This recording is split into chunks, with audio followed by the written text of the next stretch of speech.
Hey David, Rob Wiles, Swing Vision Pro. I apologize for taking so long to get your video out to you. I've just been extremely busy, which is a good thing. Anyway, what I'm going to do here is this is you right off the street. So we're going to let a couple swings go by, and then I may or may not interject during that time. If I don't, I'm going to bring you back to this point. We're going to talk about some of the stuff. You've got a decent setup position, so we're going to let you swing a couple of times. All right? So here it goes. You said you wanted to have some, you wish your friend could see you? Guess what? Now he can't. Okay, I'm going to play it. Let it run. Okay, let's see one more, please.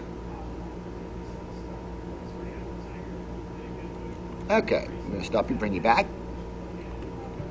Get you here, get you right when you're getting ready to pull the trigger. Some of the things we talked about, some of the things that I really, really like is number one, your knee flex. We draw you in your knee flex here, come to here, come right directly down. You're on your shoelaces, all right? What that tells me is you're right on the balls of your feet. So you're ready to make an athletic move into this golf ball, okay? Spine angle too. If I take your spine angle and look at it, coming up pretty dang straight. You know, what I'd like to see is a little more vertical. This is what you got right here. Put that in. And then in green, I'm going to put in probably what I'd like to see a little better is more like this, so a little more upright. That would require you coming a little bit closer to the golf ball, so you're able to stand up a little more upright, and that would give you more of a flat trajectory. If your eyes were here and you're looking down at the golf ball, that's the ideal position. Right now you're kind of looking just a little bit over it. Not horrible, but you see how much flatter the green line is? That's what we're trying to achieve, because that allows us to get really flat. With your head hanging down like this as opposed to being back up against this green line, you're going to do what we call blocking, all right? So let me take you through that incrementally here. Let me get you through it, get you in a halfway back position. Okay, halfway back, okay. This is not bad. We talked about this before. We need more wrist cock, and the hands need to come in a little bit closer to the body, okay? Because with this block, what happens is your chin level is low and your shoulder level is high. So you're going to block. Once you block, you must bend your arms to go any farther back. Okay? So here we go. Right here, you're going to block right here. Okay? This is when your arm starts to bend.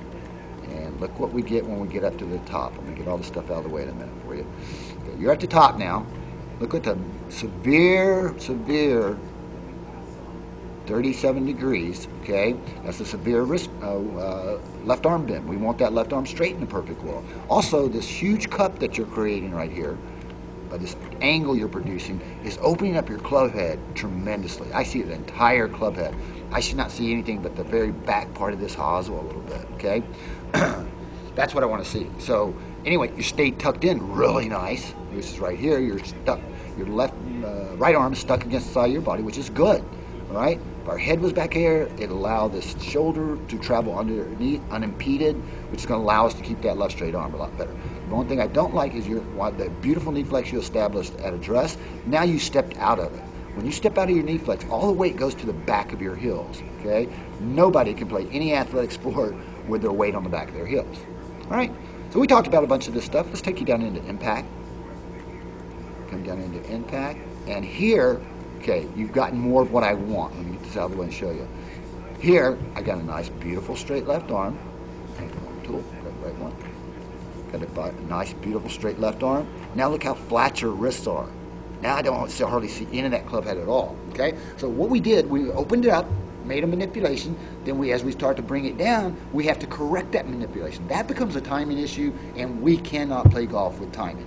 The only way the pros do it with timing is they practice 8 to 10 hours a day, okay? We don't have that kind of time, all right? And I know you've only been playing for a little while, but you know, you got some good stuff here too, all right? So I'm gonna bring you down into impact zone, okay?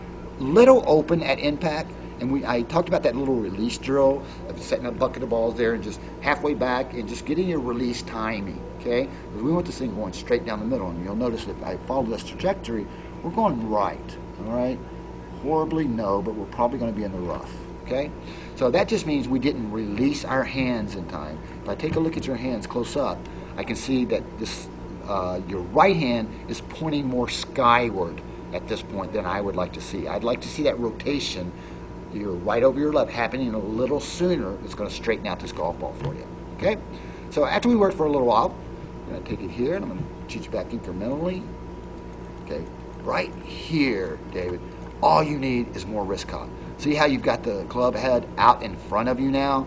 Nice. If we can bring these hands in and wrist cock a little sooner, that's going to make this level. Okay, I'm going to send you that picture of Ricky Fowler where it shows him being what we call square to square. That's a square left hand, a level club. You can actually put a level on it. It should be pretty close. And then that left hand matching the club head. All right. So then if we take it back in a more laid-off fashion, we're going to maintain that relationship throughout your entire golf swing. There's no need to reroute. Rerouting causes timing. Timing causes trouble. Okay. We want to be able to just get back, turn our hips, and drop a club back in and release our hands on time. Okay. So here we go. I'm going to cheat you into a little bit more. So now if you come back here, this is actually what we do not want. This is called getting the club stuck behind you. Wrong tool. This is getting the club stuck behind you. And in an ideal world, you'll see with Ricky, he's coming this way and kind of level. All right? That's what we want to see. That red line right there, if you can get your club and hand and everything in that line, geometrically, we're set out to go right at the target. Okay? Now if I were to draw a line in green through your hands and through the club shaft, you're set up to go right. All right? That's partially why you just hit that last ball right. We didn't get all the way back into our correct position. So I'm going to run it. So we go to the top. Okay, again, big cut. Got to get rid of this cut, Dave. All right? Because this is causing you trouble. All right? Because the whole club face is opening up. Once that club face opens up, we're in trouble because we got to reroute like crazy, man. Like in this right here, head was not back far enough, but you gave yourself a little bit more room. All right. Now look what I got. Wrong tool. Now I've got a pretty straight left arm. If your head was back out of the way, you could have a dead straight left arm. Okay. So that's pretty close, really close, but we want to leave this club more laid off. And I'll send you those pictures of Ricky again. You'll see his club is kind of coming like this, so he's able to maintain that flat wrist. So now all he's got to do is drop in and cover the ball or release his hand. Let's take you through yours, bring you down, so you start to fall forward. Okay, hand release is much better here, right? Because you're able to stabilize this left arm, keep it straight. So we come into the golf ball, again, a little late, but not horribly. If I draw the line on the ball is going, you're probably on the right side of the fairway this time, not in the rough. So you closed it a little sooner, but to get ideal, we need to close it a lot quicker, okay? So let me get all this out of the way. I'm gonna take you up to some of the ladder stuff, and you were really doing good. So let me get you up here, shoot you back. So I think that's where we start. Okay, so what I got for you, what I want you to do is, number one, I'm going to send you this thing of Ricky again. I want you mimicking those positions. If you can get into those positions correctly while maintaining this knee flex, it's ideal and important that you must maintain this knee flex the whole time because you're changing your golf height. Once you start changing your golf height, that's a manipulation. Moving up and down is no good. All right, so the head back, more in a straight line. Okay, establish that spine angle a little bit better. Work on this flat to flat. This is halfway back, and you'll see with Ricky, this club needs to be level to the ground. Your flat left wrist and your flat left wrist actually duplicates this club head, okay?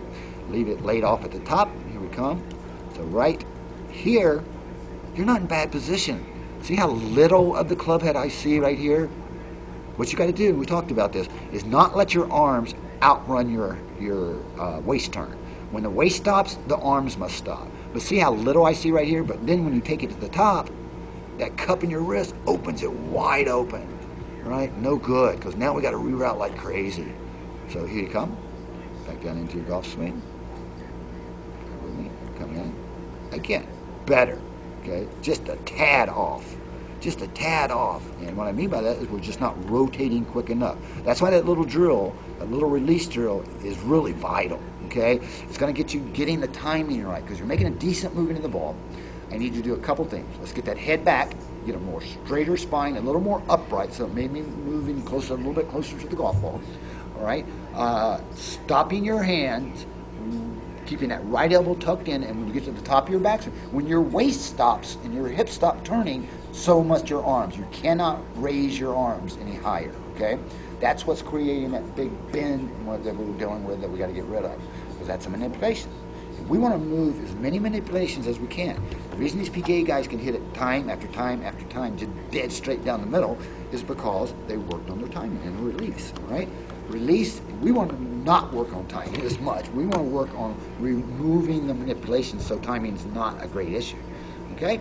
So head back, stand in knee flex, stop your rotation. When your hips stop, your arms must stop as well, and let's leave that club a little more laid off like this blue line indicates, okay?